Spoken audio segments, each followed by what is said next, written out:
প্রিয় দেশবাসী, সাবেক প্রধানমন্ত্রী বেগম খালেদা জিয়ার মৃত্যুতে আমি 3 দিনের রাষ্ট্রীয় শোক এবং আগামীকাল তার নামাজে জানাজার দিনে একদিনের সাধারণ ছুটি ঘোষণা করছি।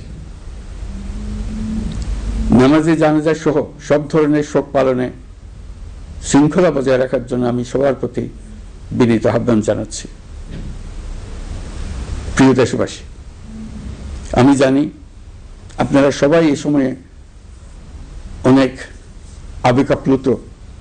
আমি আশা করছি শোকের এই সময়ে আপনারা ধৈর্যের পরিচয় দেবেন এবং তার জানাজা সহ সকল আনুষ্ঠানিকতা পালনে সংশ্লিষ্ট সবাইকে সহযোগিতা করবেন। মহান আল্লাহ তাআলা আমাদের সকলকে ধৈর্য, শক্তি ও ঐক্যবদ্ধ থাকার ক্ষমতা দেন। প্রিয় দেশবাসী, সাবেক প্রধানমন্ত্রী বেগম খালেদা জিয়ার মৃত্যুতে আমি 3 দিনের রাষ্ট্রীয় শোক এবং আগামীকাল তার নামাজে জানাজার দিনে একদিনের সাধারণ ছুটি ঘোষণা করছি।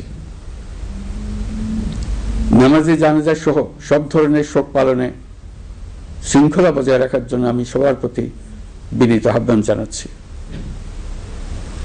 প্রিয় দেশবাসী, আমি জানি আপনারা সবাই এই সময়ে অনেক আবেগাপ্লুত। আমি আশা করছি শোকের এই সময়ে আপনারা ধৈর্যের পরিচয় দেবেন এবং তার জানাজা সহ সকল আনুষ্ঠানিকতা পালনে সংশ্লিষ্ট সবাইকে সহযোগিতা করবেন। মহান আল্লাহ তাআলা আমাদের সকলকে ধৈর্য, শক্তি ও ঐক্যবদ্ধ থাকার ক্ষমতা দেন।